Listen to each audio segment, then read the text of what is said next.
I thought I was going to Medina. I am in Medina.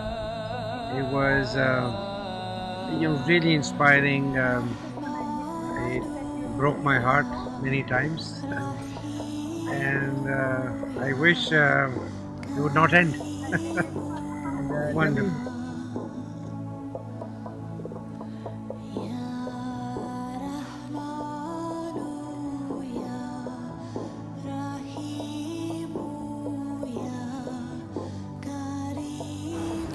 I see and hear what I had already felt is coming, which is asking the most important questions, sharing between us what concerns us all as individuals, as groups, or as humanities, or as wherever in the world. I feel this convergence in the world is taking place very rapidly.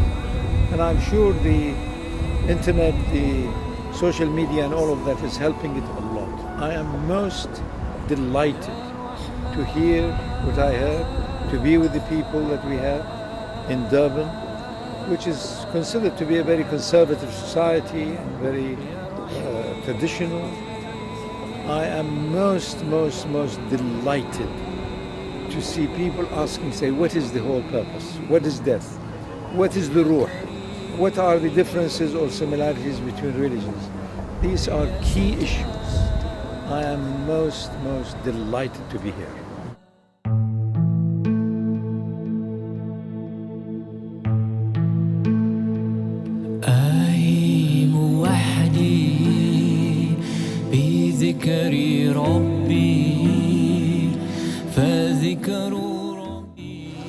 I found it very encouraging and very inspirational because the basis it's all about humanity and love.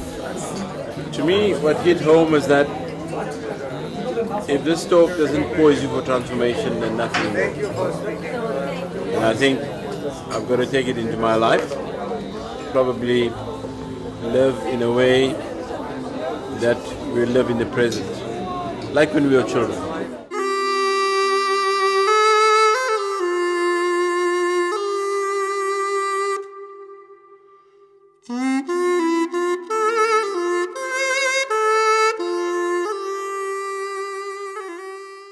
What do all these faiths have in common? One God, the creator and originator of all, existing in and of himself before matter or life was created, beyond our ability to comprehend. Prophets have been sent to guide us by him. The call is there to worship and obey him through prayer, fasting, and offering of alms and other acts of worship, doing unto others as you wish to be done unto yourself, living morally within the bounds, exerting your free will for the pleasure of God, rewards being rewarded in this life as well as the next, and the nature of this world as a zone of trial and tribulation, and that at death you will be judged and your future life in another realm will be determined by the quality of your actions in this life. All of them have in common that they have so many followers who don't follow them.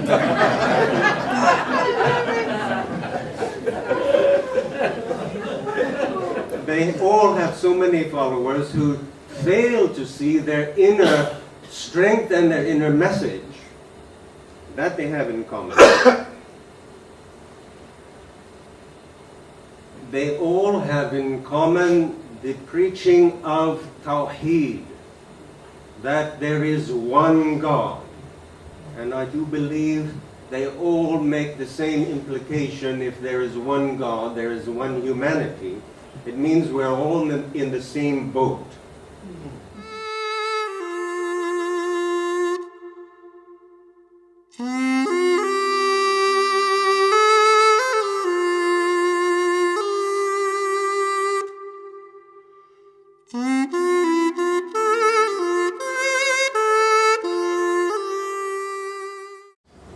The Arabic word for angel, malak, means messenger. And according to Islamic belief, God has entrusted his angels with every sort of divine message in the broadest sense of the term. Through these messages, he carries out his activities in the universe. For example, it is said that an angel accompanies every drop of rain, and that 7 angels are needed for a leaf to go on a tree. God provides guidance for people during their lifetime in this world through the prophetic messages, and these messages were in turn brought to the people by angels. Thus the Archangel Gabriel was sent to Mary with God's word Jesus. He was also sent to Prophet Muhammad with the Quran. And just as Gabriel brought God's word down to Muhammad, so was he also Muhammad's guide on his night journey back to God. Shaykh Jamal was my first companion, my angel on what I considered to be my journey back to God. He was very strict because of his training of being a priesthood and a Maulana and his Wahhabi background. So he came across as being a very strict man. But beyond the strictness was an enormous amount of warmth and love. And whatever he told you, you always felt that he was doing it for your own benefit. Also, most of his spare time, I could say that he was spending in making zikr. But he didn't make a show of piety at any time. One could speak to him on any subject. There was an immediate change. The first time that he had messaged Manala, and at night when we went back to the room, he said, there is something happening to me, and I can't understand what it is. And from that day onwards, it was a short period where he changed from like a Wahhabi to a Sufi. At the end of his life, when he was very sick, when he had his leg amputated, he accepted this so naturally. And that it made you wonder, doesn't he feel that, that he's now got to readapt himself to a different way of walking and different way of looking after his health and so on. When we went to see him, we actually went to see ourselves. We didn't go to see him. And that was the remarkable thing about him, is he gave you what you needed and not necessarily what you wanted.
When you grow, you are free. Father, very happy if you are clever and walking by yourself and in your own orbit.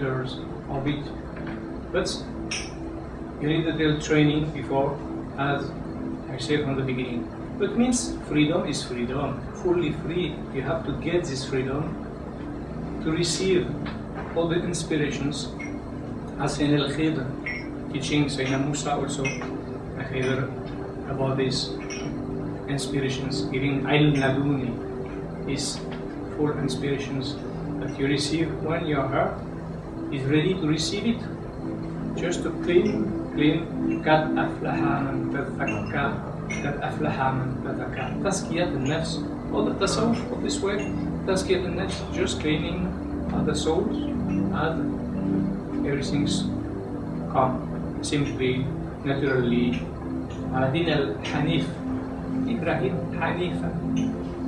And that is connected with أقيم الصلاة وآتي الزكاة ذلك دين القيم ولكن أكثر الناس لا يعلمون. Just أقيم الصلاة وآتي الزكاة. At least when you join this point, only two is Din al-Qayyim, which is the same that Sanatana Dharma in India.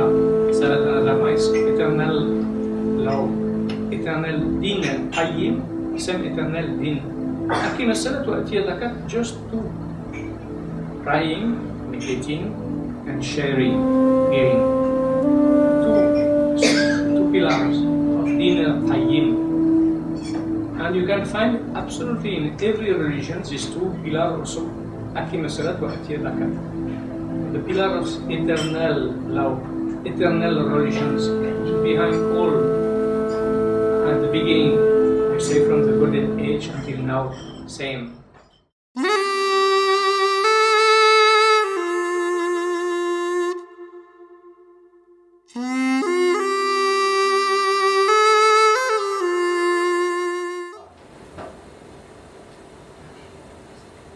I'm just too simple-minded to know the difference between Moses, David, Jesus, and Muhammad, peace be upon them. My wife taught a prayer to a lady in Finland that ends, "Pity his simplicity." So I see the heavens and the earth, and the only thing I can say is pity my simplicity. I can't choose Moses over David, or David over Muhammad, or Jesus over David, because they're all telling me the same thing. I'm still working on the first verse of the Bible, and I'm afraid I've gone past my knowledge already. The last time I was here, I spoke to you from the same verse, only the first word, and then I told you I haven't really understood this first word in the beginning, but I'm working on the first letter. And I shouldn't be on this letter because it's a ba, it's a bait. I should start with aleph. But it's not my fault the Bible starts with ba. And the Quran starts with ba, and they both have a little dot there. And in the Bible, the dot's in the heart of the letter. And in the Quran, the dot's on the outside of the letter. And that's the difference between the Bible and the Quran. That great difference over which we should fight war. Where the dot is.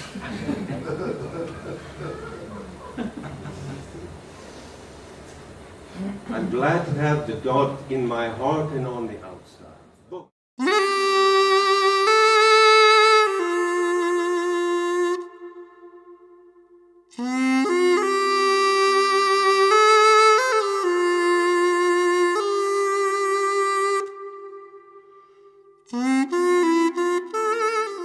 This worldly memory is like what we've heard also this morning. It's part of your destiny, your gyration, your cycles, the ups and the downs, and the arc of descent and ascent, and all of that, and the day and the night. And this is part of this play. It's the Leela.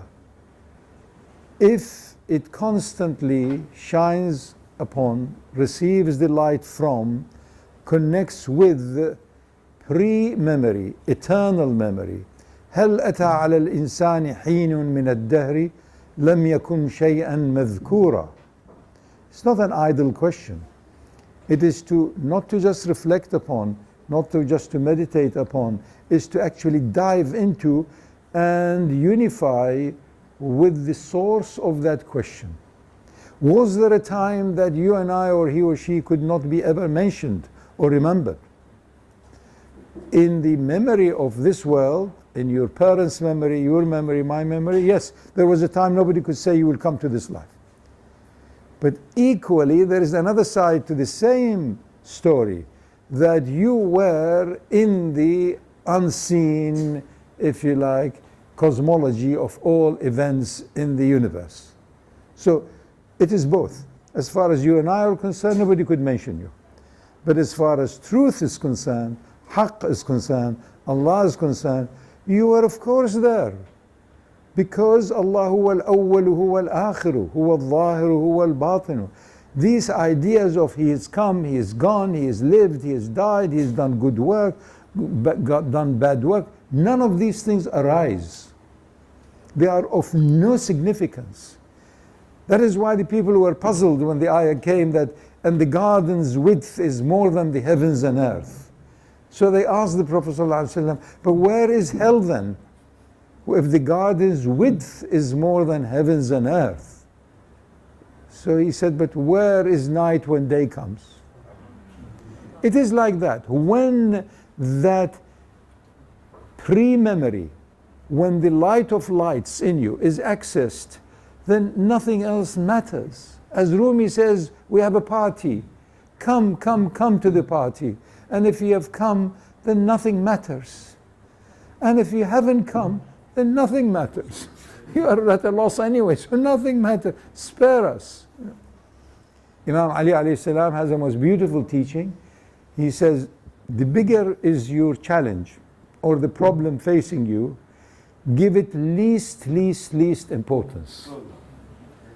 For that you need to find a cause. You people have started here for a cause of at least a center. Shaykh Jamaludeen was the center himself in his walking. Women came and complained to him, whispered in his ear about this and that, and then he was the center because there was no physical point. Now you need to make a physical point because there will be more and more quality people will emerge. We are coming into that zone. And don't be surprised, from amongst young people there will be people of immense wisdom and insight and poetic qualities and lights. You know, they have them. Don't have this fantasy that he or she must be 80 years old, almost about to die, with a huge turban or some fancy cloaks. You know, don't. It will be a different style. The principles remain, is that we all want to learn. We all want somebody who knows more than us. But the model will differ. It will not be the same as you had imagined it, you see. So be open to that. Expect the best of the best of the best of the best. And don't ever be surprised that Allah's generosity is so big. It's bigger than bigness. You know, and thank creation. Put yourself down where it belongs as a creature and look at the heart and what is within it, which is the light of your ruh or spirit that is beyond the beyond. Then you must be very much at all times enjoying your sense of humor. And the object and the subject and the point of it is actually yourself. So important it was 2 years ago. You know, really, it's not anymore. You know, he was a 3-year-old crying for a tricycle. But supposing the uncle went in a coma and wakes up when the fellow and the child now is 60, he brings him a tricycle.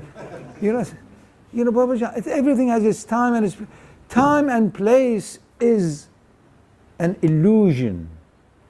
It is the crack, it is the fitrah in this unknowable consciousness package. There may be millions of universes and multiverses. There are different consciousnesses. We're just dropped into, in this fitrah, of space and time. Anything you and I talk about, think, move, is to do with space and time. And yet all what you love is to be beyond space and time. You want to be liberated from space and time. Your ruh is not subject to space and time. It's already liberated. So just touch into that zone and you go beyond enjoyment, beyond anything that you can describe. You are even ashamed of being able to allude to it. It is beyond sacredness. And then the rest is all right.